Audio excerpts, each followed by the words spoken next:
Friends, फिर से नए वीडियो में मैं आपका हार्दिक स्वागत करती हूँ।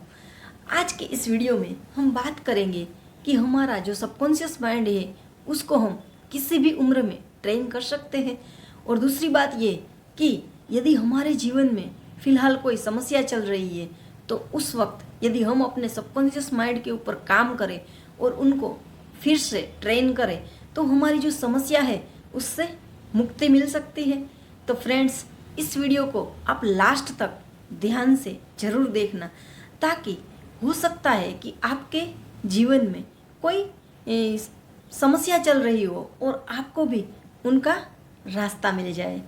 तो फ्रेंड्स, सबसे पहले ये जानना ज़रूरी है कि सबकॉन्शियस माइंड किस तरह से बनता है। तो ज़्यादातर ये सबकॉन्शियस माइंड जो ट्रेन होता है ना, वो बचपन में होता है। जब भी बच्चा जन्म लेता है तब से लेके जो 7 साल तक की एज है ना, वो बहुत सेंसिटिव स्टेज है। इस उम्र में बच्चे की जो एनर्जी है ना, वो ओपन होती है और रिसेप्टिव होती है। तो उस टाइम पर उसके आसपास में जो भी माहौल होता है या जो कुछ भी घटनाएं घटती है, आसपास के जो लोग हैं, वो फिर स्कूल में हो या तो फैमिली में हो या सोसाइटी में हो, जो भी लोग हैं उनसे उनको जो कुछ भी सीखने को मिलता है वो बहुत जल्दी सीख जाता है और अपने अंदर उतार लेता है सारी चीज़ों को। तो उस टाइम पर कुछ भी चीज़ें बच्चा जल्दी से सीख भी जाता है और अपना माइंड है ना, उसको कंडीशनिंग भी कर लेता है।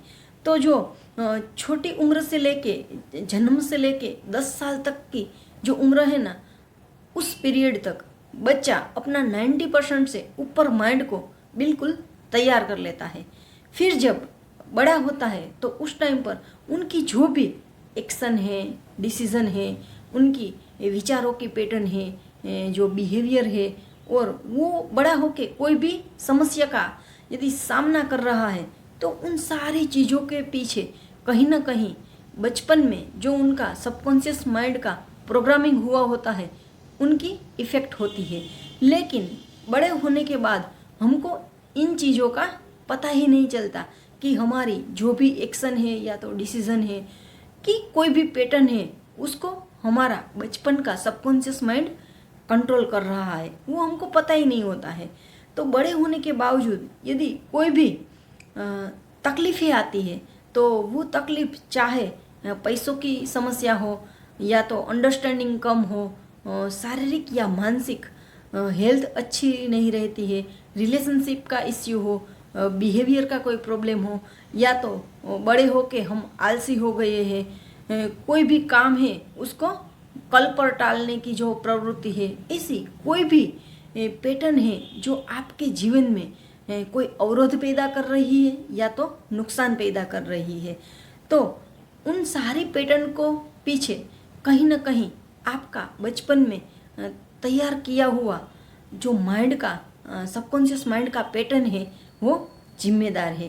तो यदि आप उसके ऊपर काम करो ना तो ज़रूर आपका जीवन बदल सकता है, क्योंकि समय के साथ आपका जो माइंड है उसका कंडीशनिंग हो जाता है और जो भी बचपन की पैटर्न है ना, वो स्ट्रक्चरल न्यूरोप्लास्टिसिटी या तो फंक्शनल न्यूरोप्लास्टिसिटी में तब्दील हो जाती है।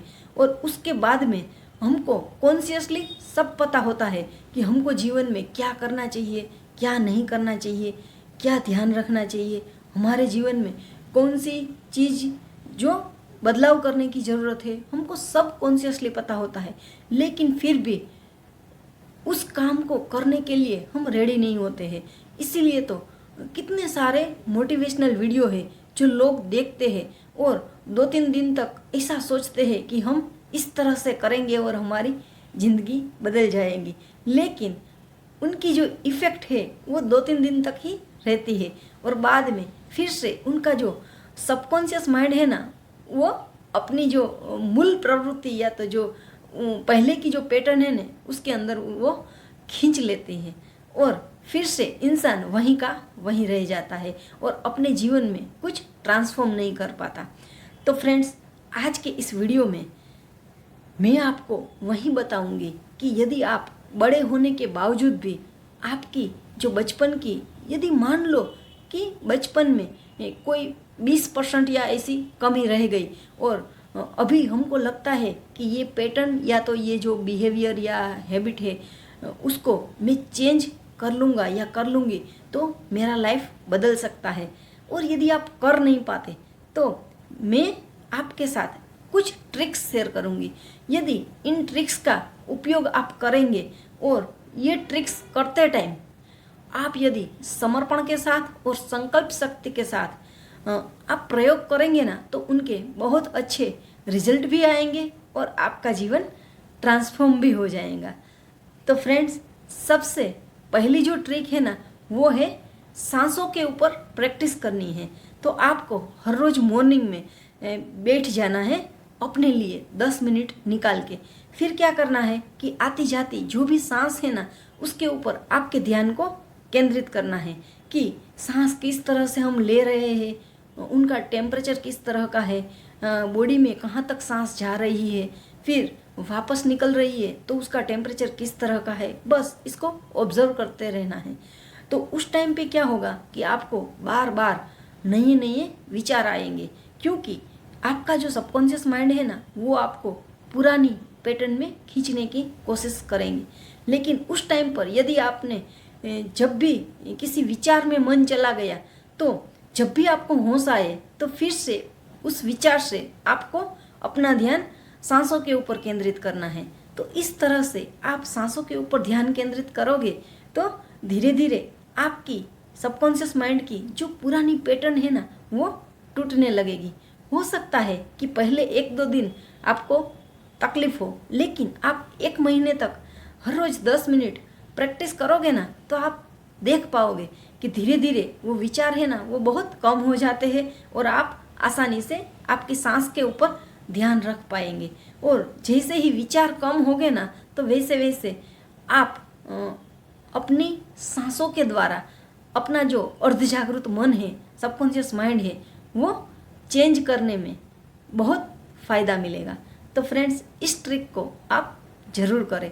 फिर दूसरी ट्रिक है पॉजिटिव अफर्मेशन।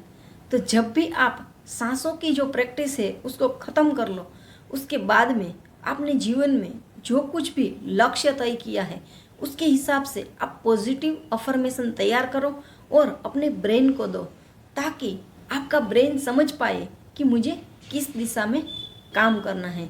इसलिए हर रोज़ उनको पॉजिटिव अफर्मेशन दो।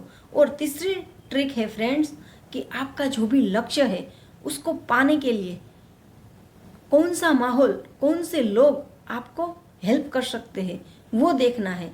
और जो भी माहौल और जो भी लोग आपको अपने लक्ष्य को पाने के लिए हेल्प कर सकते हैं उसके ही साथ आपको बैठना उठना है और माहौल को सिलेक्ट करना है। यदि आपने किसी टॉक्सिक पीपल वाला माहौल सिलेक्ट कर लिया तो आपकी जो एनर्जी है वो मिसमैच होगी और आपकी वाइब्रेशनल फ्रीक्वेंसी भी धीरे धीरे नीचे आने लगेगी। इसीलिए आपको माहौल भी इस तरह से सिलेक्ट करना है जो आपके लक्ष्य को पाने में आपकी सहायता कर सके। और चौथी ट्रिक है फ्रेंड्स विजुअलाइजेशन। तो विजुअलाइजेशन में आपको एक मेंटल रिहर्सल करना है।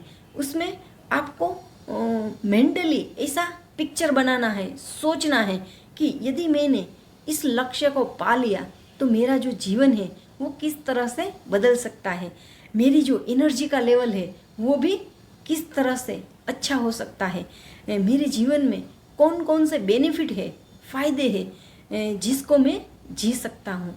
तो इस तरह से आप विजुअलाइजेशन करोगे ना तो आपके लक्ष्य को पाना इजी हो जाएगा।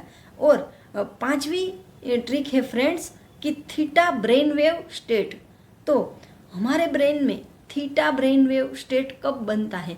तो जब भी हम अच्छी नींद लेते हैं या रिलैक्स करते हैं, ध्यान मेडिटेशन करते हैं, और कभी भी हमारा जो इंटरेस्ट किसी काम करने में है और वो इंटरेस्ट वाला काम जब हम करते हैं ना तो उस टाइम पर हमारी पूरी एनर्जी उस काम के साथ जुड़ जाती है और उसको हम अच्छे से कर पाते हैं। तो उस टाइम पर जब हमारे अंदर क्रिएटिविटी होती है तो उस टाइम पर हमारे ब्रेन के अंदर थीटा वेव स्टेट बनता है, जो हमें बहुत हेल्प करता है हमारे लक्ष्य को पाने में।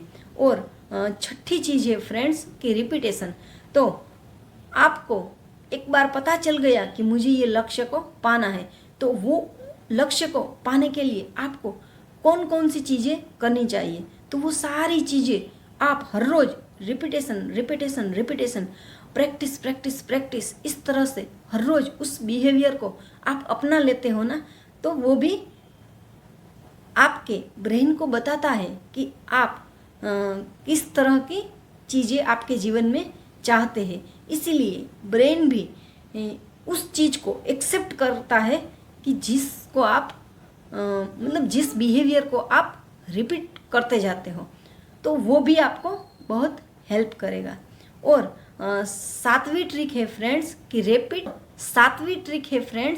रैपिड ट्रांसफॉर्मेशन थेरेपी, जिसको हम हिप्नोथेरेपी भी कहते हैं। तो हिप्नोथेरेपी में क्या होता है कि जो हिप्नोथेरेपिस्ट होता है ना, वो हमको मेंटल कमांड देता है, कुछ ऐसी अफर्मेशन देता है कि जो सीधी हमारे सबकॉन्शियस माइंड को इफ़ेक्ट करती है, और धीरे धीरे हमारा जीवन में कुछ लक्ष्य पाना हो, या तो किसी बिहेवियर को, या तो किसी इमोशनल पैटर्न, या तो कोई भी जो पैटर्न है उसको हमको चेंज करना है, तो हम चेंज कर पाते हैं। तो अभी लोग हिप्नोथेरेपी के बारे में इस तरह से सोचते हैं कि पता नहीं हमारे माइंड में वो क्या डाल देंगे, उस तरह की हमारी बिलीफ होती है। लेकिन फ्रेंड्स, ऐसा नहीं है। हमारी जो पुरानी सारी परंपराएं हैं उसके अंदर भी हिप्नोथेरेपी का बहुत यूज़ हुआ है, लेकिन समय के साथ हम ये सारी चीज़ों को भूलते गए। तो यदि किसी अच्छे हिप्नोथेरेपिस्ट के पास आप हिप्नोथेरेपी लेते हैं, तो वो भी आपके सबकॉन्शियस माइंड को ट्रेन करने में, नई बिलीफ सिस्टम बनाने में, और आपके जीवन को फिर से नए स्तर के ऊपर ले जाने में आपको बहुत हेल्प कर सकते हैं। तो फ्रेंड्स, आपको मेरा ये वीडियो कैसा लगा? यदि अच्छा लगा हो तो मेरी चैनल को लाइक करना, शेयर करना और सब्सक्राइब करना। आशा रखती हूँ कि आपने इस वीडियो से ज़रूर कुछ नया सीखा होगा। और लास्ट में मैं प्रार्थना करती हूँ कि परम कृपालु परमात्मा आप सबको शांति दे, समृद्धि दे, सुख दे, संपत्ति दे, और आपके बच्चों को अच्छा भविष्य दे। ऐसी प्रार्थना के साथ thank you very much and take care yourself.